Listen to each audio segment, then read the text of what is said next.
او دومره بربریت وسره شوی دی. زه یم چې په دې ملک باندې دې وخت کې د کاڼو باران پکار دی او سپیشلی په دې حکمرانانو باندې د کاڼو باران. بسم الله الرحمن الرحیم. ما سره څنګ کې زمونږ یو خور ناسته ده، د دې لور کچې ډاکوانو سرې ده. دا د کچې ډاکوانو نه راغه اوس دې ټایم کې نورو پیسو پسې 15 لک روپۍ هم ترې لاړې، لور یې مغۍ سرې ده. دې سره چې کوم ظلم زیاتې شوی دی، زه غواړم چې دا زه تاسو ته در ورسوم. په دې نیت چې موږ ټول پښتانه دې سره ودرېږو. دا چې راغلی دا نیمه ګنټه په دې افس کې دیو شو چې دا د جړه د دې چپ کېږي نه.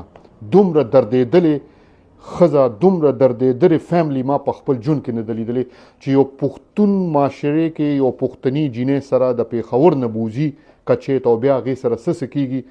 یقین وساتئ تاسو به دا ونه. دومره عجیبه ظلم او دومره بربریت وسره شوی دی. زه یم چې په دې ملک باندې دې وخت کې د کاڼو باران پکار دی او سپیشلی په دې حکمرانانو باندې د کاڼو باران پکار دی چې ستاسو د لاسه زمونږ لوریانې در په در دي. خورې الله به خیر کړي، مونږ ټول تاسو سره یو او انشاءالله دا ټول پښتانه به تاسو سره ودرېږي. تاسو ټولو ته زه د دې فریاد در رسوم، دا فریاد خامخا وورئ او دا ټولو حکمرانانو ته ورسوئ.